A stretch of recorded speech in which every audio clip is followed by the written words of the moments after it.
Oi, tudo bem? Sou Leandro Maia, palestrante, graduado em Ciências Sociais pela FRJ.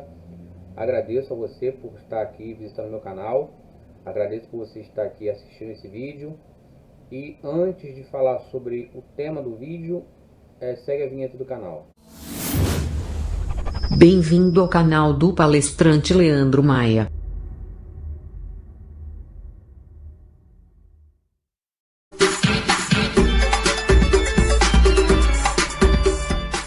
Para uma pessoa que diz defender a pátria, o país, a honra, a família e age em nome de Deus, primeiro, Jesus pregou a paz. Para quem diz que é cristão, a Bíblia, em todo momento, vamos colocar o Evangelho, que é o que é mais prático, que é mais fácil de você entender. Jesus fala de amar uns aos outros como a si mesmo, de amar a Deus acima de todas as coisas. Fala do perdão, tá? Fala contra a maldade, contra a mentira, contra a hipocrisia, contra a violência. E você vê o machismo, o racismo sendo disseminado com tanta facilidade, e pessoas não param para pensar que elas muitas das vezes são manipuladas. E hoje, com as redes sociais e com a internet, a facilidade de acesso na palma da mão do celular, as pessoas acabam não pesquisando por si mesmas as informações. E tudo que chega ali, ela pega aquilo ali e aquilo toca no emocional dela de alguma forma, com notícias, muitas vezes notícias falsas, que fazem com que ela crie uma indignação e alimente um ódio contra um inimigo que é imaginário muitas das vezes. Teorias conspiratórias contra o comunismo e contra isso e contra aquilo. Mas na verdade não passa de ferramentas, de estratégias de manipulação de massa para alcançar os objetivos que são eleitorais, são políticos e acabam também sendo econômicos. Isso alimenta o crime organizado e essa cultura, essa ideologia, que é do branco ser superior ao negro, do homem ser superior à mulher, do indígena tem que ser eliminado porque ele é inferior e ele ter direito à moradia, ao seu território, ao seu terreno, à sua área preservada. Isso acaba prejudicando os interesses de quem quer devastar, quem quer garimpar e pegar o ouro e vender e explorar, e quem fica rico é o dono do garimpo. Aquele pobre que está trabalhando ali, minerando ali o ouro, ele ganha muito pouco, é miserável, é pobre. Quem fica rico? É quem explora e devasta e derruba madeira, assim como o madeireiro, que derruba, vende a madeira vai lá para a Europa a preço de ouro para enfeitar as casas de magnatas às custas da devastação da floresta brasileira, que acaba com o meio ambiente.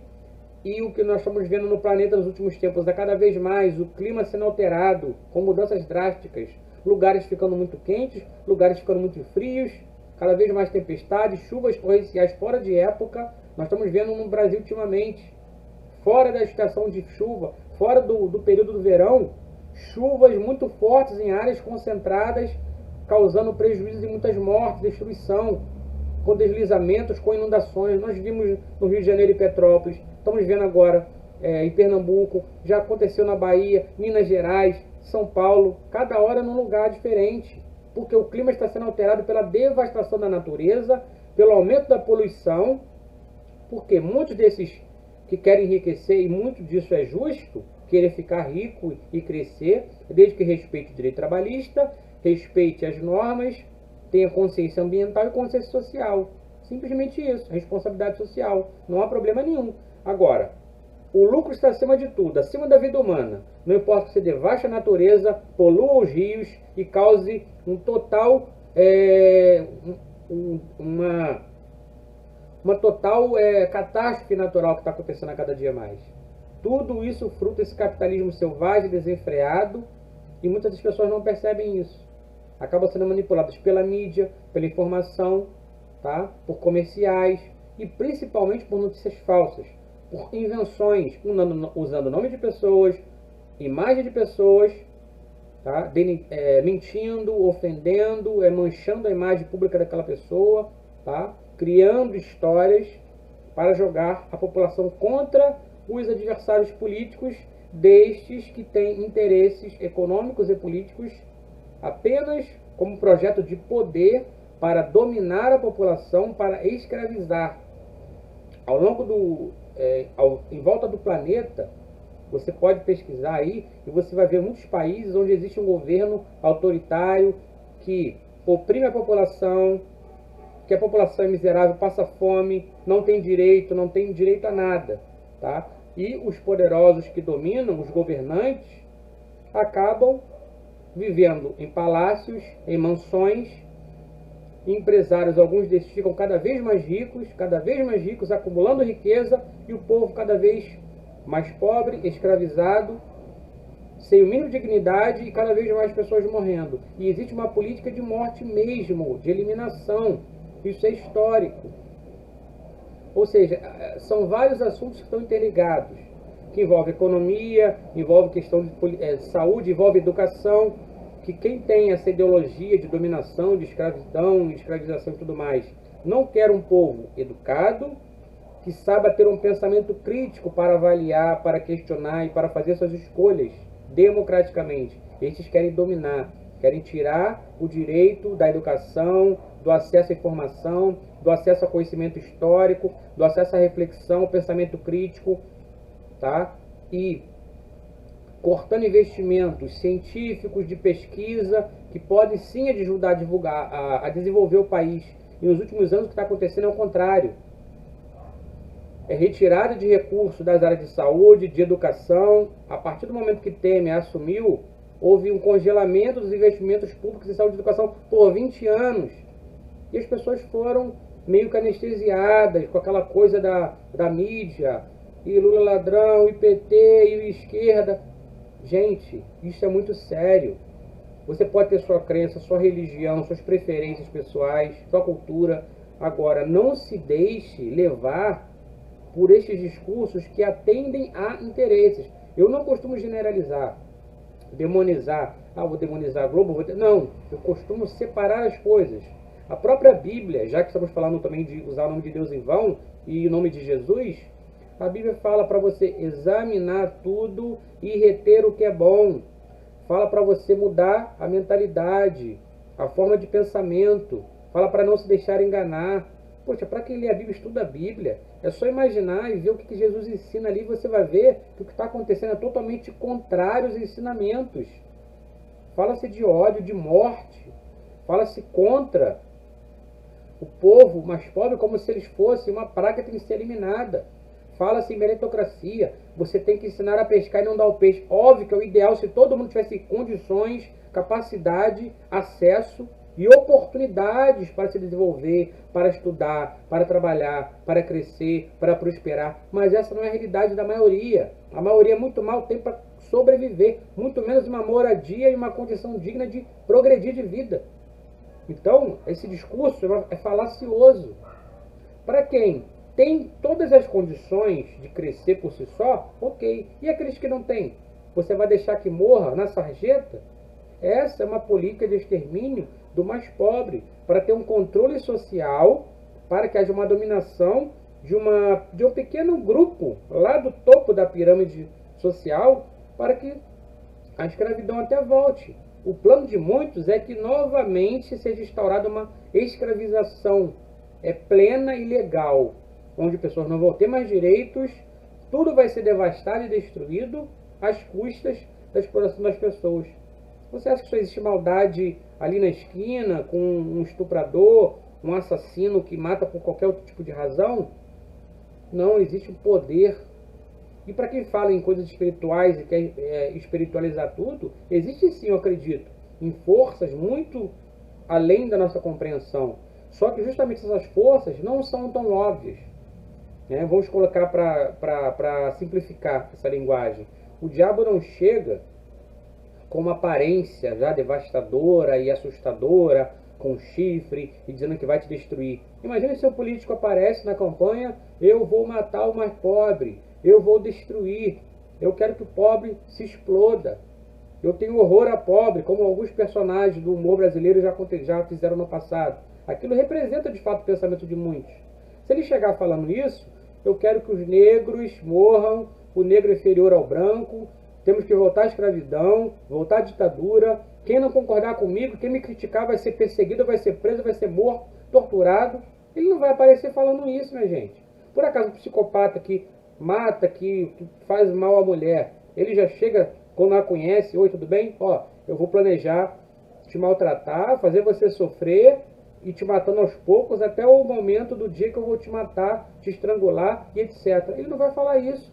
Ele vai aparecer como alguém bom, vai enganar, vai controlar a mente daquela mulher até dominá-la de tal forma que ela fica com medo de sair daquela relação. Da mesma forma, um golpista. O golpista não aparece para você na rua, oi, tudo bem?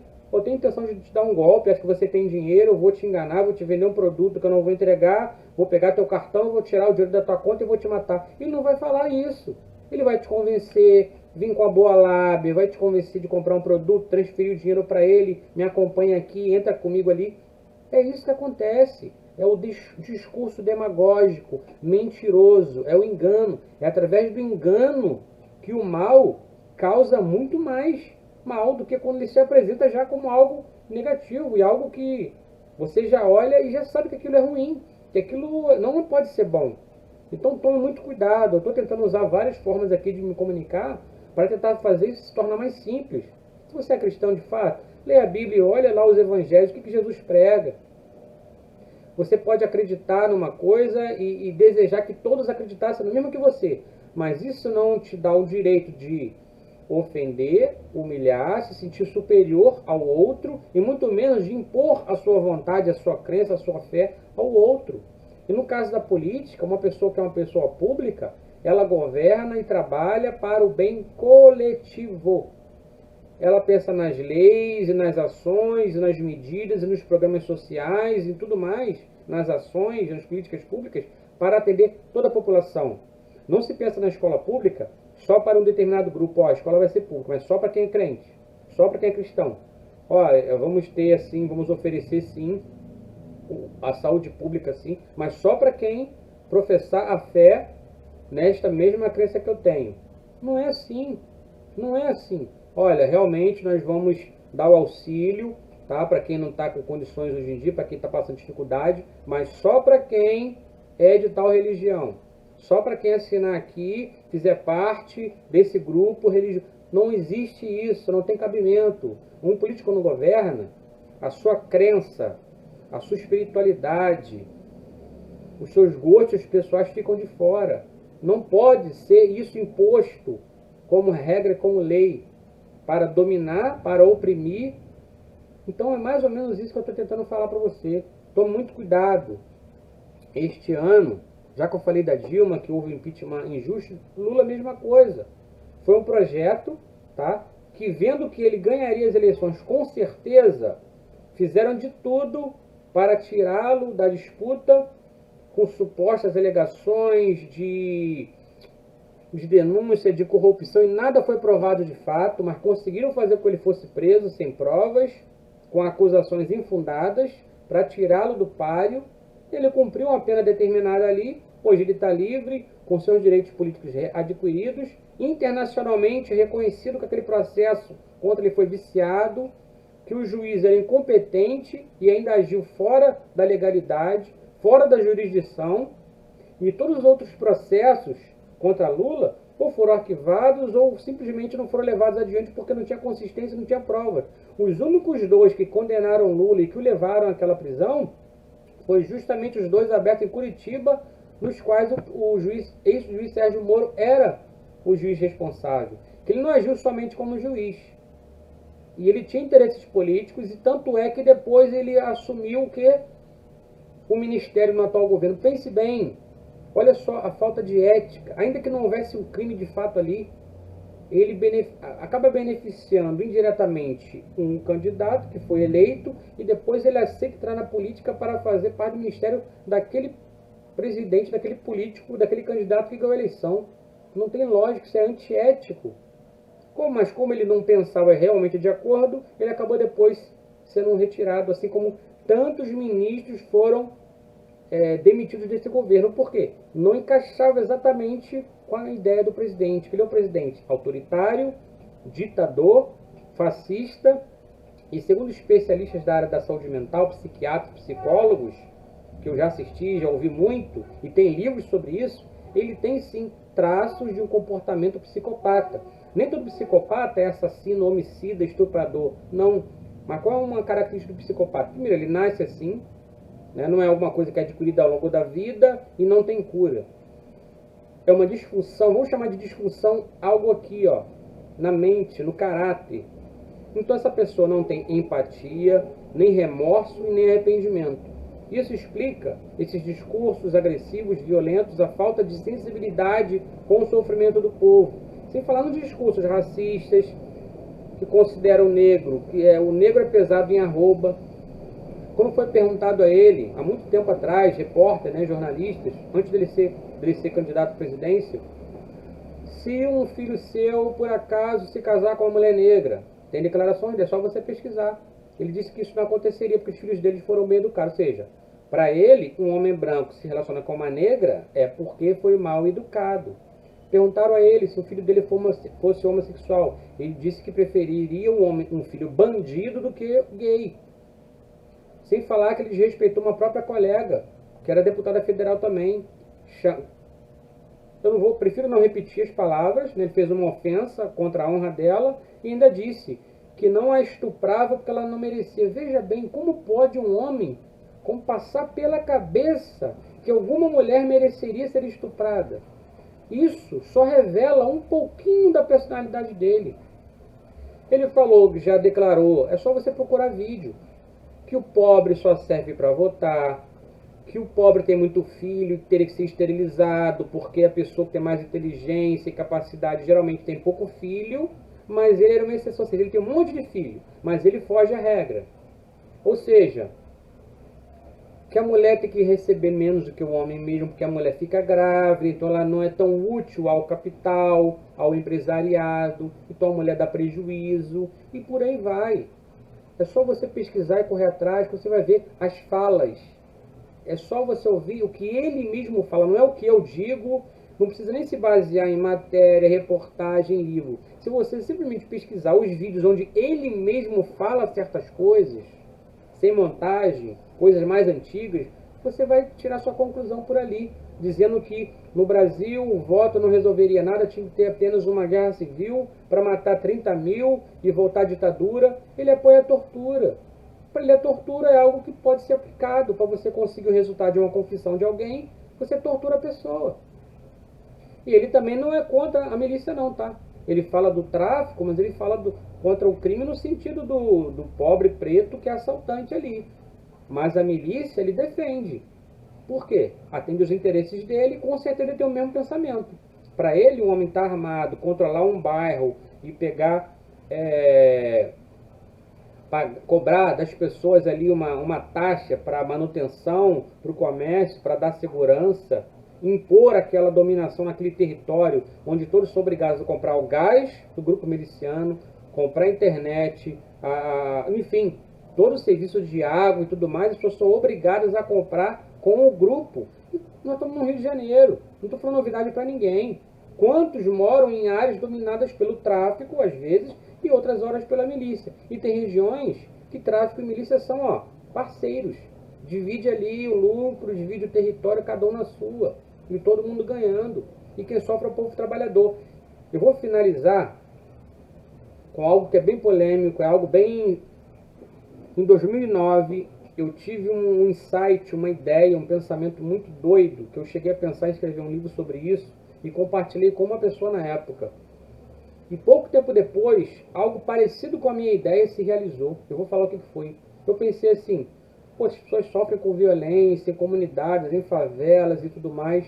Como que as pessoas podem se livrar disso? Nada resolve. Polícia, o Estado não atua ali, falta cultura, educação, esporte e lazer para tirar a juventude. Além da questão de saúde da família. Porque muitos problemas familiares que desembocam na criminalidade, na delinquência juvenil e tudo mais, encarceramento e morte, parte das desestruturas familiares, famílias disfuncionais, desajustadas, por conta de violência, de vício, de abuso, e aí é uma coisa que não tem fim. Se não for trabalhado na base da assistência social, da saúde familiar, de educação, não vai adiantar a polícia na rua e tiro e morte e apreensão de drogas não. tem que ser um trabalho conjunto. Mas voltando aqui, a minha ideia na época foi a seguinte: vamos colocar aqui um bairro fictício, uma favela fictícia. Favela do Coqueiro, estou criando um nome fictício, tem 100 mil habitantes. Favela do Coqueiro tem 100 mil habitantes, e tem crime organizado, tem boca de fumo, tem troca de tiro, tem invasão da polícia. Como que essa população poderia se livrar? Então na época eu pensei assim: se tem 100 mil habitantes e ainda que tenha 1000 bandidos fortemente armados, tem 99 mil que não são bandidos. Então, se esses 99 mil moradores daquele bairro, daquela favela, daquele morro, daquela comunidade se unissem, vamos colocar essa bandidagem para fora. Ou vamos denunciar as autoridades. Agora, pode ser que não resolva. É um ponto. Pode ser que você denuncie e não resolva. Mas se todo mundo se unir, é tipo uma guerra. Numa guerra, todo mundo corre risco de morte. Nós estamos vivendo uma guerra civil. Você mesmo se protegendo dentro de casa, você não pode sair, não pode nem trabalhar, você leva um tiro de bala perdida a qualquer momento. Ou a polícia te para, te aborda e enfim. Ninguém está livre disso. Agora, no estado que a gente está vivendo, uma ideia que eu tive na época foi essa. A população se une, não sei como, e coloca a bandidagem para fora. Junta 10 pessoas em cada um. Cerca, agarra, pega arma, chama a polícia, entrega para a autoridade, bota eles para fora da comunidade. Eles não vão entrar mais. Eu tive essa ideia na época. E olha o que aconteceu pouco tempo depois.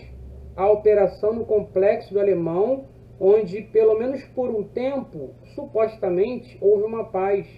Porque houve um interesse, que não quer dizer que foi um interesse para benefício da população, mas houve ali um interesse. As ações integradas de polícia militar, civil, federal, exército e tudo mais entraram na comunidade, bandidos fugiram para todas as regiões do estado, inclusive para a Baixada, para a região dos lagos, né? Saíram daquela localidade ali, invadiram outras áreas e a criminalidade aumentou em outras áreas, mas naquele momento ali, o Complexo do Alemão diminuiu muito ali, pelo menos a quantidade, né, de criminosos. Houve gente morta, houve quem se entregou e houve a princípio aquele momento de paz. Só que as ações não foram feitas como deveriam ser e tudo voltou. Mas há um caso, pelo menos, que eu tenho conhecimento, aqui em Nova Iguaçu, no bairro, agora me fugiu o nome, um bairro de Nova Iguaçu, onde a comunidade se uniu, agiu em parceria com as autoridades, com a polícia, denunciou, houve operação, criminosos foram presos, outros fugiram e o bairro foi, vamos colocar que foi limpo. O que aconteceu? Pichações em muros com o nome da facção foram apagados, os muros foram pintados e pelo menos por um tempo, que eu tive notícia na época, o tráfico ali naquela localidade acabou, porque a comunidade se uniu. Mas falta coragem, claro que falta muita coisa, não é fácil você se expor, você se arriscar. Só que nós já estamos vivendo em risco. Então, em último caso, é aquilo, ou você fica inerte, omisso, e a tua vida está em risco de qualquer forma, e a tua liberdade, ou você se une de alguma forma. Muitas das guerras começam assim. No caso extremo, vamos ter que agir, porque senão a gente vai ser expulso, vamos perder o nosso território e tudo mais. Há casos que o interesse da guerra é puramente militar, econômico, financeiro e político. Mas há casos que são